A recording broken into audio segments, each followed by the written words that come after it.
It's Thursday, January 5th. It's a lot tougher to say a drug is dangerous enough to be banned when your local drugstore is willing to carry it. We start here. The Food and Drug Administration makes it easier to pick up abortion medication. It's going to dramatically expand access to the drug in states where it's legal. What it means for the abortion debate and for pregnant people across the country. A House divided cannot stand Kevin McCarthy. These Republicans want to weaken the Speaker's gavel. What happens as we enter day 3 without a speaker? And she's terrified of Russian soldiers, so why is she spending time on the phone with them? Nighttime or evening time? Because they don't want anyone else to hear them. We'll take you inside the Ukrainian call center dedicated to bringing in Russian defectors. From ABC News, this is Start Here. I'm Brad Milkey. Ever since the Supreme Court overturned Roe v. Wade, abortion policy has been in the hands of the states. That's not to say no one at the national level is capable of affecting abortion rights. Congress certainly could make a law legalizing abortion, but that's not about to happen. We'll talk about the leadership mess there in a bit. There are also government agencies that can set policies at the federal level. And this week, the Food and Drug Administration made a big change to one of its policies about abortion pills. And remember, for all the talk about surgical abortions, about which clinics are open and shut, medication abortions make up the vast majority of terminated pregnancies in this country. So this is a big deal. Let's go to ABC's Ann Flaherty, who covers the FDA. Ann, what is this change? So this is a big deal, Brad. The FDA announced this week that the abortion pill mifepristone is safe enough that local pharmacies, these retail pharmacies like CVS, Walgreens, they can provide the drug so long as it's prescribed by a certified healthcare provider and if that pharmacy meets certain requirements. So if pharmacies jump on board, it's going to dramatically expand access to the drug in states where it's legal. It's not going to do much in states where it's not legal. Like, how does it usually work with a doctor, and what would this sort of functionally change? Like, how would that look in a doctor's office? So mifepristone has been on the market for over 20 years, but it's been extremely tightly regulated. So in the past, you've actually had to go to a doctor and see the doctor in person. Then you would have to go back and pick up the pill in person. Last year, the FDA did away with those requirements. They said that the pill was safe enough to be done through a telehealth appointment, then mailed to the person. The FDA is allowing the so-called abortion pill to be delivered by mail now. It lifts a restriction that required providers to dispense the drug in person to women. But they still, you weren't able to just pick it up at your local pharmacy. Basically, that limited the abortion pill to places that could keep it in stock. So these are like abortion clinics or doctors that were willing to keep it on hand and then mail it to the patient. What this does is it actually moves this drug a little bit closer to any other medication. Individual doctors, for example, might be more willing to get certified to prescribe this drug because they wouldn't have to keep it in stock themselves. They could write a prescription just as they would any other medication. So, you know, I think one less hoop to go through for like your local doctor, for like your general practitioner or someone. Yeah, exactly. And also women aren't necessarily going to have to go to an abortion clinic to get this pill. You know, one thing I think that is interesting is that it can be used in miscarriage management. But if a woman goes to her OBGYN, her regular doctor, they would probably refer her to an ER or an abortion clinic if they felt that this medication was needed, because they wouldn't be able to write the prescription themselves and then have her pick it up at a pharmacy. So this changes it, but again, only in states where this is already legal. Yeah, I was going to say, so this changes it for somebody who like maybe just felt like they kind of didn't have that many options around them, but it had to be in a state where it was legal. For states that have completely outlawed abortion, what, you still can't get the abortion pill then? A big piece of this is pharmacy participation. They're going to have to raise their hands and say that they're willing to get certified to distribute this drug. This isn't just going to turn up in your pharmacy tomorrow. There's a process, and I think what this does is that it gives pharmacies a chance to get involved in distributing this pill if they want. They're not going to be willing to distribute this drug in states where it's illegal. I don't see that happening. What I do see happening is that this new rule is going to open up the door for legal challenges. These medications are the best way that we have to offset the impact of anti-choice legislation, because people are going to be able to use these drugs whether abortion is legal or not. So abortion rights supporters are going to use this regulatory update to say, hey, if the FDA says that a drug is safe and can be picked up at a pharmacy, much like any other drug that we take or that we sell, then isn't it up to the FDA to decide that and not state government? So what I would expect to see in coming days are some kind of legal challenge within the states to say these state bans are not lawful because the FDA, they run afoul of FDA, and federal policy always trumps state policy. Yeah, we just heard from Walgreens that overnight they are down with this policy, so it should go forward, but like you said, only in states where it's legal. But it reminds me, Ann, the DOJ yesterday also told the U.S. Postal Service there's no problem delivering abortion pills through the mail. So I guess I'm just wondering, was the Biden administration, was the president kind of pulling the levers on, the FDA rule?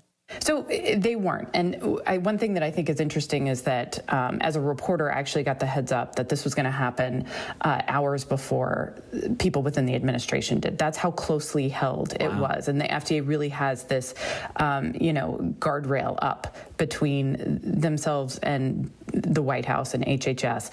And that's because they don't want to do this with any sort of suggestion that they were doing it for political reasons. They say that this is purely safety reasons. And it makes it harder than if a Republican takes over the White House. You can say, no, there's still a guardrail up. We always have this guardrail. Right. And as we saw during the COVID pandemic, of course, that guardrail can be tested.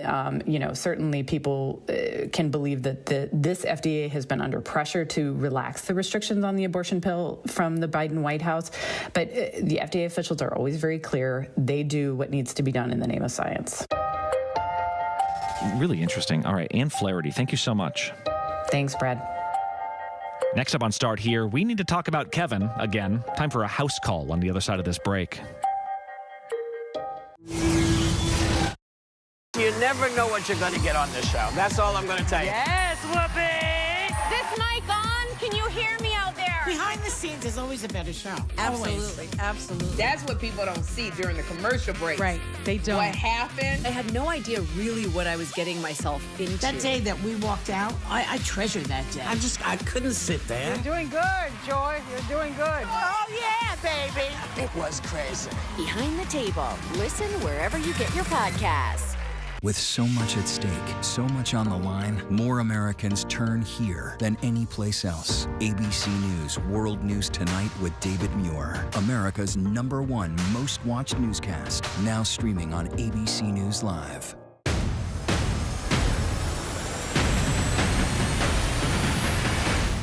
After an extraordinary news-making year, thank you for making ABC's This Week America's #1 news and politics show on Sunday mornings.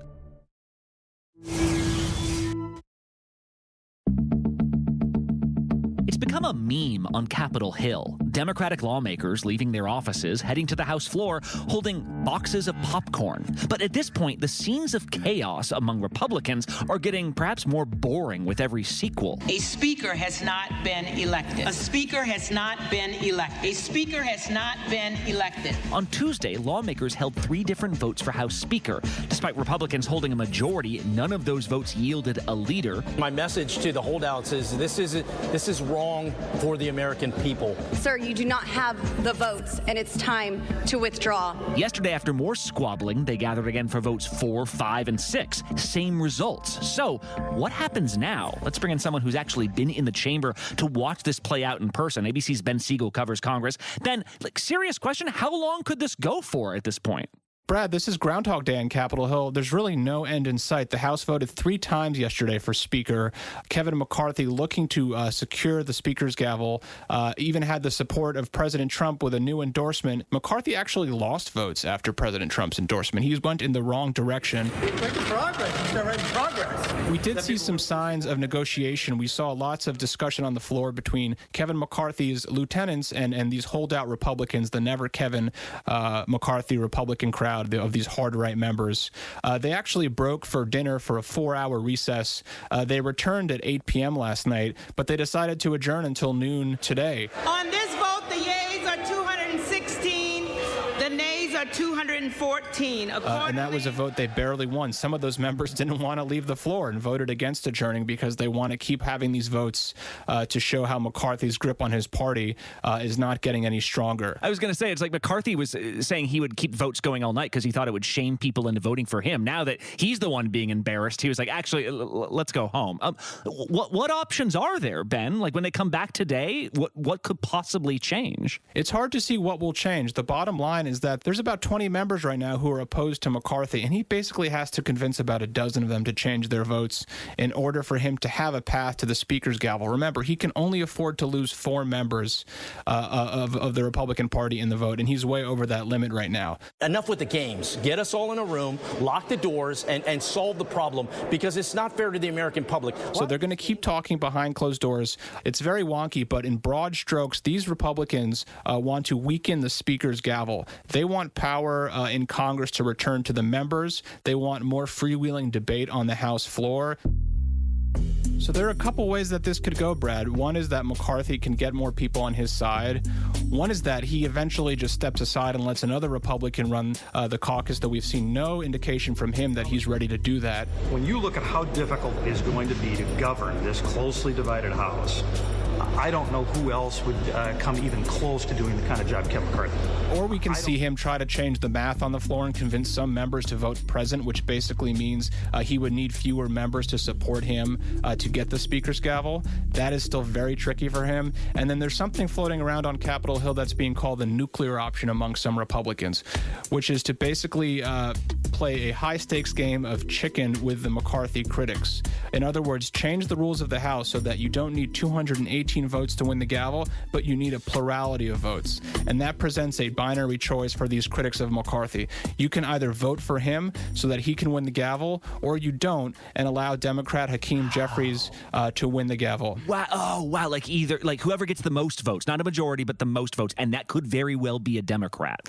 That's right. But one word of caution here. In order to change the rules to do that, they need 218 votes, which, as we've seen, they have not been able to get. And Democrats are not likely to help them out here. They're having much more fun just eating their popcorn and watching the Republican Party eat itself. Okay, so say it's not McCarthy. Like, for the sake of argument, let's say for some reason he bows out or somebody else takes the lead or whatever. Whoever it is, whoever would take that Speaker's gavel, does that upend what we thought this Congress would look like what its priorities would be, how it's governed, who its leaders are? I mean, what does that mean for the next year or two? Brad, whoever leads the Republican House in this majority will face the same set of challenges that McCarthy is facing right now. It's a very narrow majority. Every single vote is going to be trench warfare. People have a lot of concerns. It's a little growth period that we have. But at the end of the day, all this that we go through will make us stronger in the long run. He has to get a very fractured and very divided group of 222 Republicans to move the ball forward together on big issues. And as we've seen, this is supposed to be the easy part, Brad. They can't even pick who's supposed to lead them. And there are really important issues facing the federal government going forward. The federal government's going to hit its borrowing limit perhaps sometime in the spring or summer, and that's something that Congress routinely raises, Democrats and Republicans. But it's something that these far-right Republicans hate. They don't want the government to rack up more debt on what they consider to be its credit card. So that is always a fight. And in some ways, what we're seeing now is the beginning of that fight. And that's going to be a challenge for whoever the Speaker is, whether it's Kevin McCarthy or really any other Republican on the House floor. There's going to be a challenge. Wow, Democrats have always said this would be a catastrophe. Moderate Republicans have said this would be a catastrophe, and there was always sort of one of them to kind of guide the party to avert an economic crisis. You're saying we're seeing in this vote right now, those guardrails might already be off. That's right. This is basically a teaser for what's to come. Once they figure this out, however long it takes, that is by no means the end of what will be a very contentious and animated Republican majority that will be at war with itself for much of the next 2 years. Wow. All right. Ben Siegel covering Congress. We'll let him get back to chasing these lawmakers around, asking them which way they're going to vote, who they'll eventually vote for. Thanks a lot, Ben. Thank you.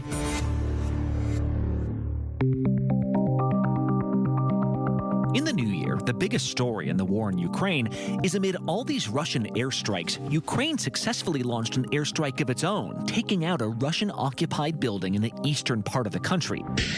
Kyiv saying around 400 were killed, Moscow putting the number at 63 and claiming it was US-made long-range HIMARS rockets doing the damage. In this building was a ton of artillery, which of course exploded, and also members of the Russian military. Some Russians have publicly questioned why these young men were sleeping above what are basically explosives.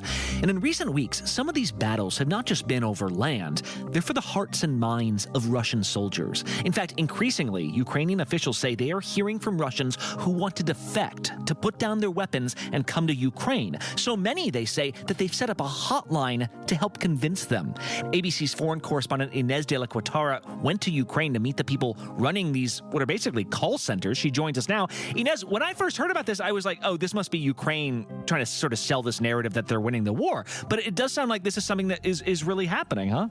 Yeah, Brett. So there's this hotline that's been set up for Russians who want to defect. It's known as the I Want to Live project. And we actually went to meet with the people who run this hotline. We spoke with both the project spokesperson and with one of its operators. And they told us that more than 1 million Russians have found some way to contact them, whether it's by calling, they can also text, they can message them on the popular Telegram app, or they can send encrypted messages.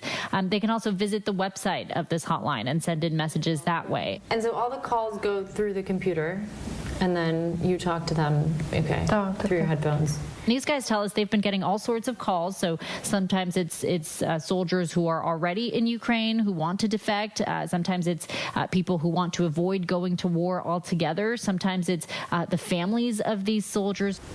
Somebody is scared. Somebody is worried. Somebody is call for fun.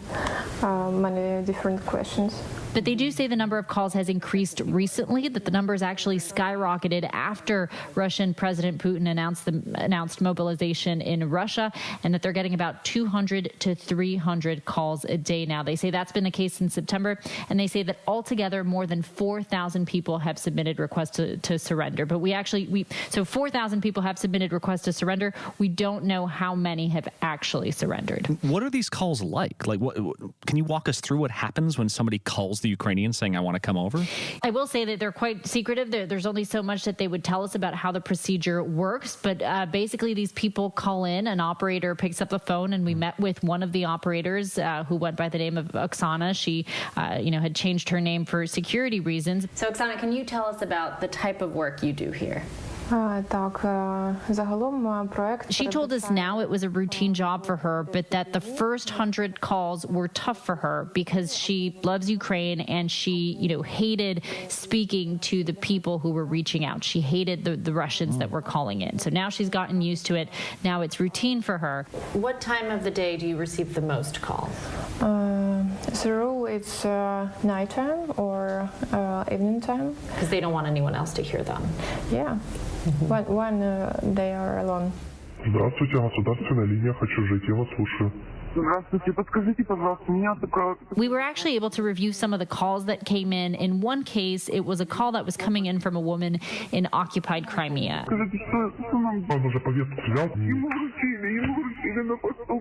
And she was actually a mother who was worried about her son, who had just been summoned by the Russian army. They're crying. They're worried about what's going to happen to them. So do you work at night then? You stay here late at night? Yeah. Continue to speaking. Continue to speak to them. That's all. Yeah. People will call the numbers that are listed. Then the operators will record people's personal information. Then they pass it on to the relevant state bodies and special military units. And then the operator gives them instructions. And they tell them where to go and what to do upon arrival. They typically get a time and place where they have to go to. And then they actually have to establish visual contact with a drone. And the drone will kind of guide them and show them the safe passage route. Wait, literally follow this drone over to the Ukrainian military and we'll get you there safely? That's what we understand, yeah, that they will typically get a time and place where they have to show up to the Ukrainian armed forces positions, and then they establish visual contact with a drone, which will show the safe passage route. Why is your job so important?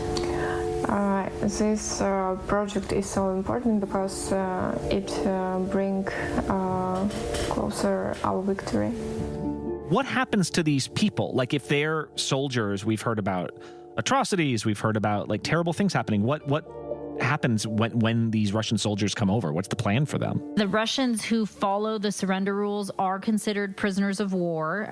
Ukrainian officials say that, that status guarantees they are treated according to the Geneva Conventions, and they can receive, the necessary medical treatment, food. They can also call their relatives.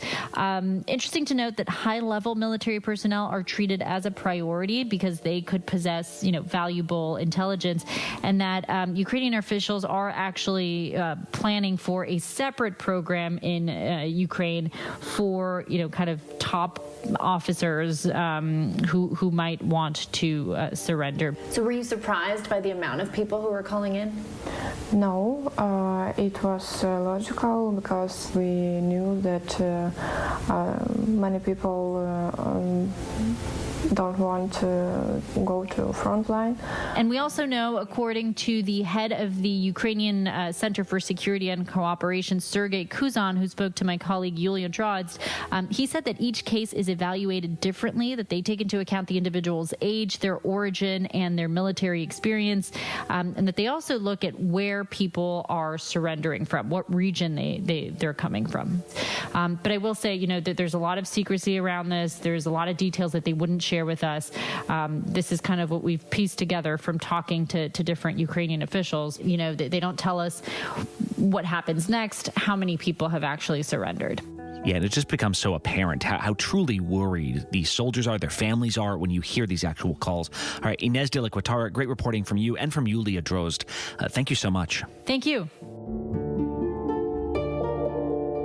Okay, one more quick break. When we come back, Shakespeare wrote it in his script. Go wisely and slow. They stumble that run fast. So, how young is too young for actors? One Last Thing is next. This is ABC News Live. The crush of families here in Poland. At refugee centers. In Putin's Russia. On the ground in Ukraine. Close to the front line. Here at the White House. Destructive Cat 4 storm. Here along I-5. Boston is in the bullseye. Let's go. ABC News Live, America's #1 streaming news. Anytime, anywhere. Streaming 24/7, straight to you for free. Thank you for making ABC News Live America's #1 streaming news. Bring them on. If only there was a place in the morning to start my day. With a smile, somewhere to help me get in the know. A place as spectacular as, well, me. I think we might know a place, right, guys? Bring your friends. Oh, wait, there is. Good morning, America. GMA, 7A, every day. Boom, boom, boom. Good morning, Michael. Good morning, Robin. Good morning, America. How are you? Boom! Now that's how you start your day, people. From America's #1 news comes the all-new ABC News app. If you love being in the know, you're gonna love this. Experience the all-new ABC News app. Download it now. And one last thing. It's the most famous love story on Earth, and yet when you ask two of the actors who have told that story, it was no fairy tale. What satisfaction canst thou have tonight? The exchange of thy love's faithful vow for mine. Just ahead of the new year, Leonard Whiting and Olivia Hussey, who played Romeo and Juliet in the iconic 1968 film, sued the movie studio who made it, accusing Paramount in a complaint of sexual harassment and child abuse. Remember, part of what made this film so compelling is that it used teenagers to play teenagers. Hussey was 16 years old at the time, Whiting was 17, and during this movie, they lie in bed together naked. You see the actors' bare backside, you briefly see the actress's exposed chest. Well, their lawsuit now claims that up until the day of that shoot, they were told to be filming in skin-tone underwear, undergarments. There would be no nudity, but during their final preparations, they allege, director Franco Zeffirelli told them they had to be naked or, quote, the film will fail. jail. And I absolutely have had that, going, oh my goodness, actually, I've given more of my nakedness than I really wanted to, but there's nothing I can do. And I'm going, yes, there is. Ida O'Brien is a professional intimacy coordinator. She basically consults with actors and directors on how to shoot sex scenes, like a choreographer for dance or a stunt coordinator.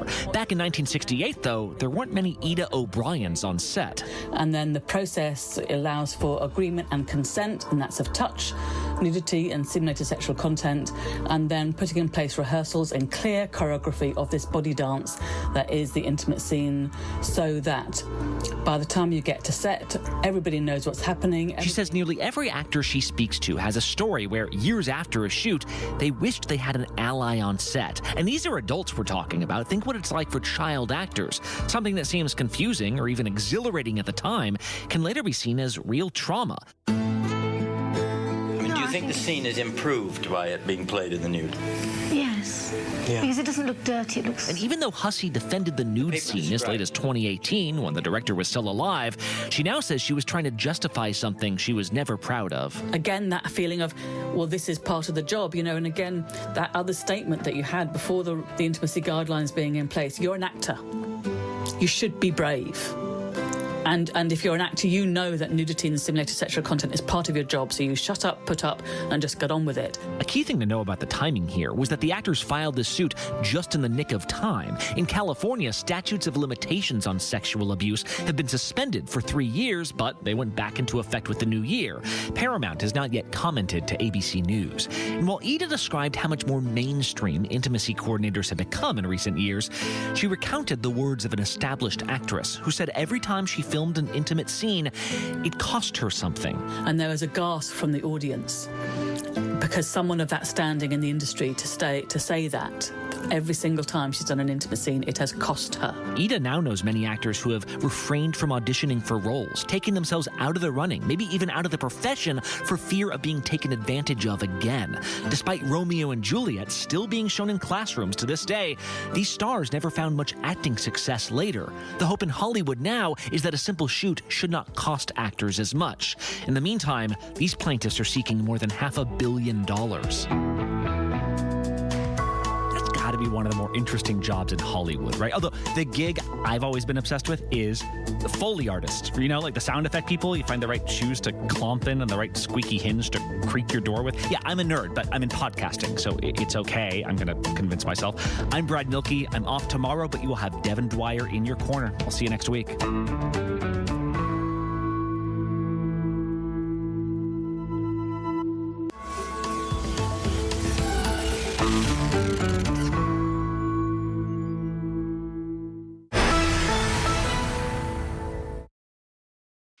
With so much at stake, so much on the line, more Americans turn here than any other newscast. ABC News World News